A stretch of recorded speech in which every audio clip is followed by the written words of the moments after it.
집으로 이사 온 지 사흘째 되던 날 밤이었습니다. 6살 딸이 엄마 손을 잡으며 말했습니다. 저쪽 방 아저씨가 과자를 줬어. 그런데 저쪽 방에는 아무도 없어야 했습니다. 어떻게 이런 일이 생겼는지 더 말씀드리겠습니다. 박지영은 37에 이사를 결심했습니다. 남편 최준혁과 딸 소희와 함께 살던 아파트 전세 계약이 만료됐고 주인이 보증금을 크게 올렸습니다. 감당하기 어려운 금액이었습니다. 부동산을 여러 군데 돌아다니다 찾아낸 곳이 경기도 외곽의 단독주택이었습니다. 집을 처음 봤을 때 지영은 이상하다고 생각했습니다. 마당이 있었고 방이 3개였으며 주방도 넓었습니다. 그런데 전세금이 주변 아파트보다 훨씬 쌌습니다. 부동산 중개인은 집이 오래됐고 교통이 불편해서 그렇다고 했습니다. 지영은 반신반의했지만 준혁이 괜찮다고 했습니다. 오래된 집이면 어때? 우리끼리 넓게 쓰면 되지. 계약서에 서명을 마치고 이사 날짜를 잡았습니다.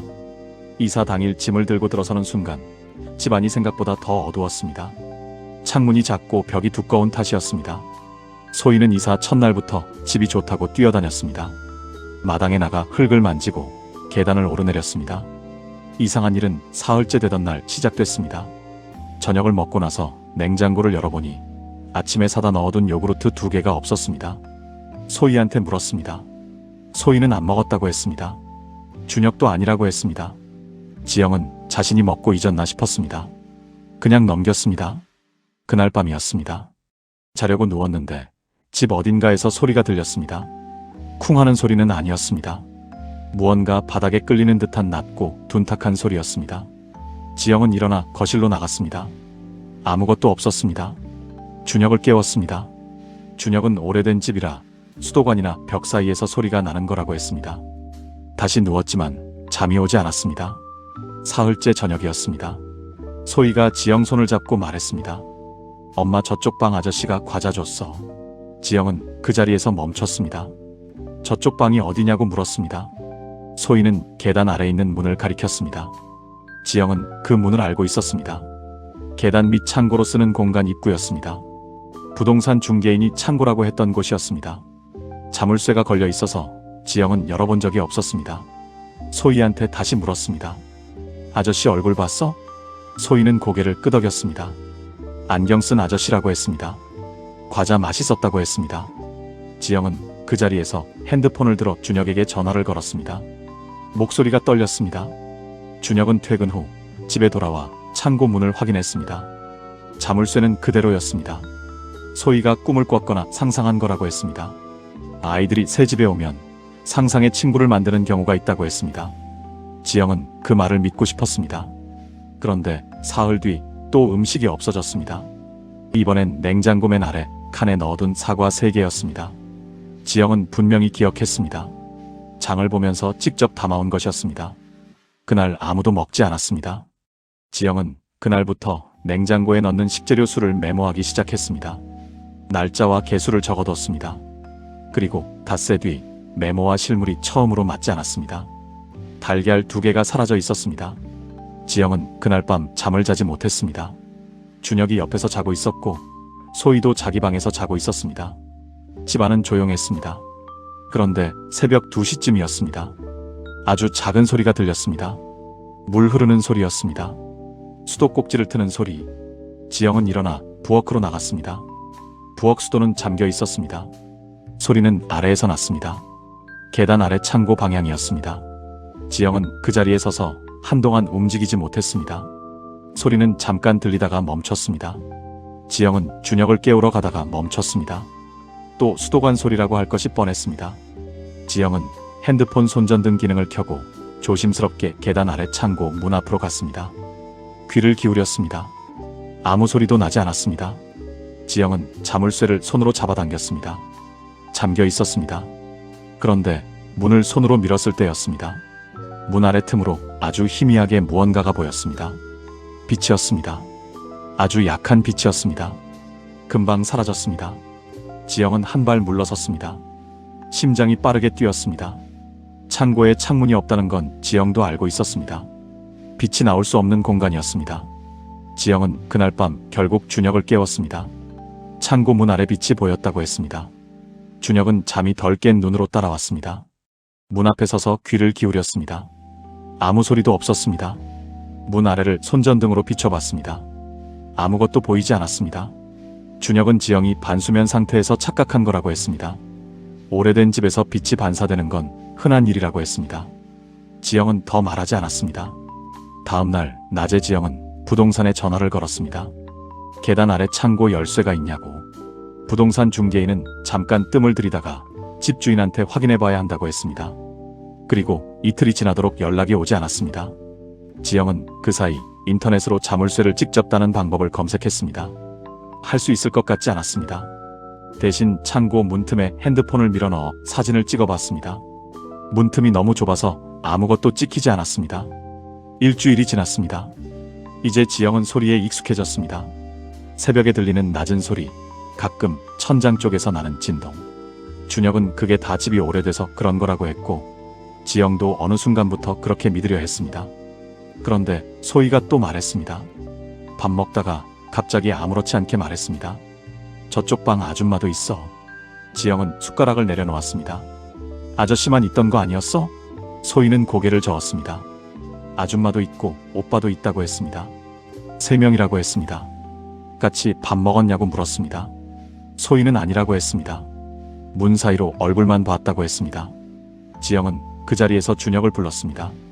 이번엔 준혁도 표정이 굳었습니다. 그날 저녁 두 사람은 창고 문 앞에 다시 섰습니다. 준혁이 문을 두드렸습니다. 아무 반응이 없었습니다. 더 세게 두드렸습니다. 역시 없었습니다. 두 사람은 한동안 서 있다가 돌아왔습니다. 준혁이 결론을 냈습니다. 소희가 말하는 사람들이 진짜라면 집주인이 몰래 다른 사람을 넣어둔 거라고. 불법 전대일 수도 있다고. 아니면 집주인 가족이 쓰는 공간인데 계약할 때 설명을 안 한 거라고. 지영은 집주인에게 직접 전화를 걸었습니다. 창고에 사람이 있는 것 같다고.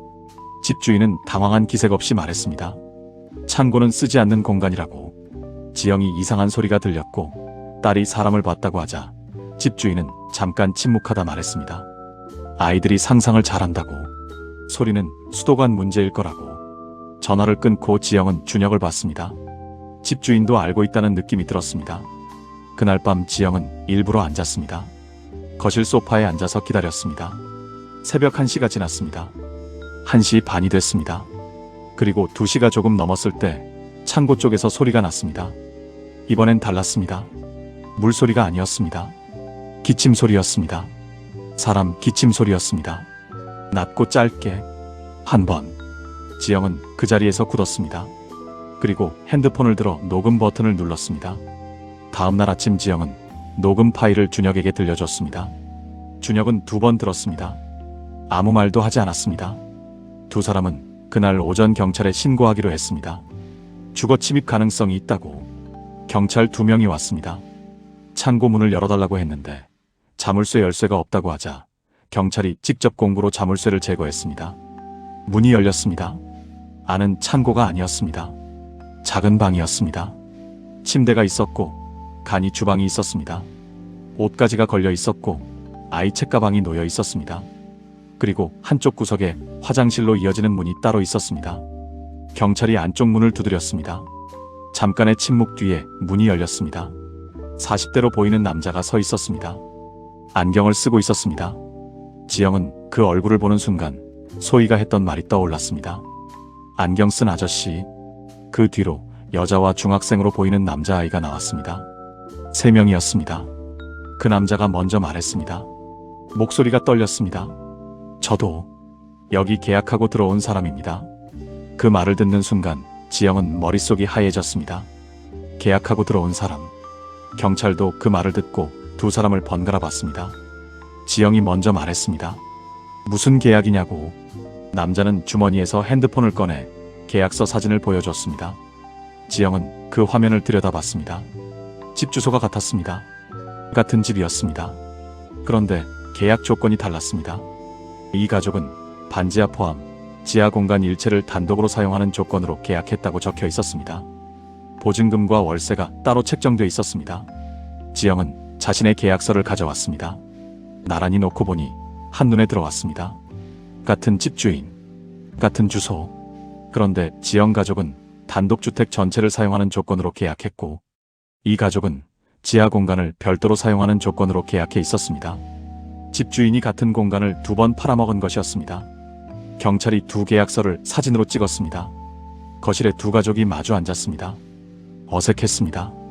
남자가 먼저 자기소개를 했습니다. 이름은 김현수였고 아내와 중학교 2학년 아들과 함께 살고 있다고 했습니다. 전세 사기를 당한 뒤 보증금 없이 들어올 수 있는 곳을 찾다가 이 집을 계약했다고 했습니다. 지하 공간이 작지만 월세가 저렴했다고, 처음엔 위층에 사람이 있다는 걸 알았는데 집주인이 가끔 오는 손님이라고 했다고, 그래서 소리를 최대한 안 내려고 했다고 했습니다. 지영은 그 말을 들으며 지난 몇 주가 머릿속에서 재생됐습니다. 새벽에 들린 기침 소리, 수도 소리, 없어진 음식들. 그 가족도 지영 가족이 무서웠던 것이었습니다. 밤마다 발소리가 들리고 누군가 창고 문을 두드렸을 때 그 안에서 얼마나 무서웠을지 현수의 아내가 말했습니다. 소희가 처음 문 앞에 와서 말을 걸었을 때 어떻게 해야 할지 몰랐다고, 아이인데 무시할 수가 없어서 과자를 줬다고, 그때부터 들킬 것 같아서 더 조심했다고 했습니다. 목소리가 작았습니다. 지영은 그 가족을 바라봤습니다. 범죄자가 아니었습니다. 자신들과 마찬가지로 집주인한테 속은 사람들이었습니다. 경찰은 집주인에게 연락을 취했습니다. 집주인은 처음엔 오해라고 했습니다. 공간이 분리돼 있으니 두 가족이 공존하는 게 문제없다고 했습니다. 경찰이 이중계약의 법적 문제를 설명하자 태도가 달라졌습니다. 변호사를 선임하겠다고 했습니다. 그리고 전화를 끊었습니다. 지영과 현수 두 가족은 그날 같은 테이블에 앉아 처음으로 제대로 이야기를 나눴습니다. 둘 다 변호사가 필요하다는 결론이 나왔습니다. 현수가 먼저 말했습니다.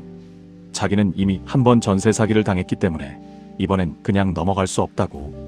지영도 고개를 끄덕였습니다. 두 가족은 그날 이후 공동 대응하기로 했습니다. 그런데 자료를 모으는 과정에서 더 충격적인 사실이 나왔습니다. 집주인이 이 집에서 받아온 월세와 보증금 내역을 확인하던 중 지영 가족과 현수 가족 외에 또 다른 계약서가 존재한다는 정황이 드러났습니다. 같은 집에서 세 번째 계약이 있었던 것이었습니다.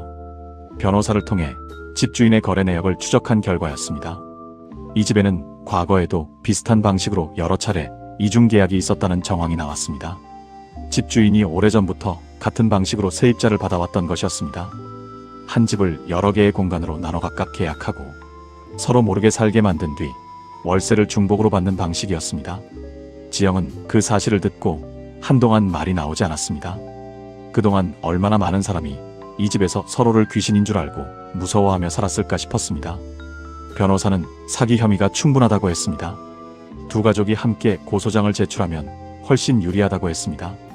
지영과 현수는 같은 날 함께 고소장에 서명했습니다. 집주인은 변호사를 세워 대응했지만 계약서 2장이 나란히 증거로 제출되는 순간 버틸 수가 없었습니다. 법원은 두 계약 모두 피해자 측에 유리한 판단을 내렸습니다. 결이 나오기까지 6달이 걸렸습니다. 그 사이 두 가족은 각자 임시 거처를 마련해야 했습니다. 지영 가족은 지인 집에 잠시 신세를 졌고 현수 가족은 고시원으로 이사했습니다. 두 가족 모두 그 집에서 계속 살 수는 없었습니다. 지영은 이사 나오는 날 현관문을 닫으며 그 집을 마지막으로 한번 바라봤습니다. 겉에서 보면 그냥 오래된 단독주택이었습니다. 그 안에 두 가족이 서로의 존재를 모르고 몇 주를 살았다는 게 아직도 믿기지 않았습니다. 판결 결과는 두 가족 모두에게 유리하게 났습니다. 집주인은 사기 혐의로 기소됐습니다. 검찰은 이 집 외에도 집주인이 소유한 다른 건물에서 비슷한 방식의 계약이 있었다는 사실을 추가로 확인했습니다. 피해자가 두 가족만이 아니었습니다. 수년에 걸쳐 같은 수법으로 여러 세입자를 속여온 정황이 드러났습니다. 집주인은 결국 구속됐습니다. 민사소송에서는 지영 가족과 현수 가족 모두 보증금 전액 반환 판결을 받았습니다. 거기에 더해 정신적 피해에 대한 손해배상도 일부 인정됐습니다. 집주인의 재산이 충분하지 않아 전액을 즉시 돌려받지는 못했지만 법원 결정으로 집주인 명의 부동산에 가압류가 걸렸습니다. 지영은 판결문을 받아들고 한동안 바라봤습니다. 6달이었습니다. 이사 첫날 넓고 조용한 집이 좋다고 뛰어다니던 소희가 생각났습니다. 그 아이가 저쪽 방 아저씨라는 말을 꺼내지 않았더라면 얼마나 더 오래 걸렸을지 몰랐습니다. 현수 가족과는 그 후로도 연락이 이어졌습니다. 판결이 나온 날 두 가족이 함께 밥을 먹었습니다. 어색하면서도 묘한 자리였습니다. 같은 집안에 살면서 서로를 귀신으로 오해했던 사람들이 이제 같은 테이블에 앉아 밥을 먹고 있었습니다. 현수가 말했습니다. 처음에 위층에서 발소리가 들렸을 때 진짜 귀신인 줄 알았다고. 아들이 밤마다 울었다고.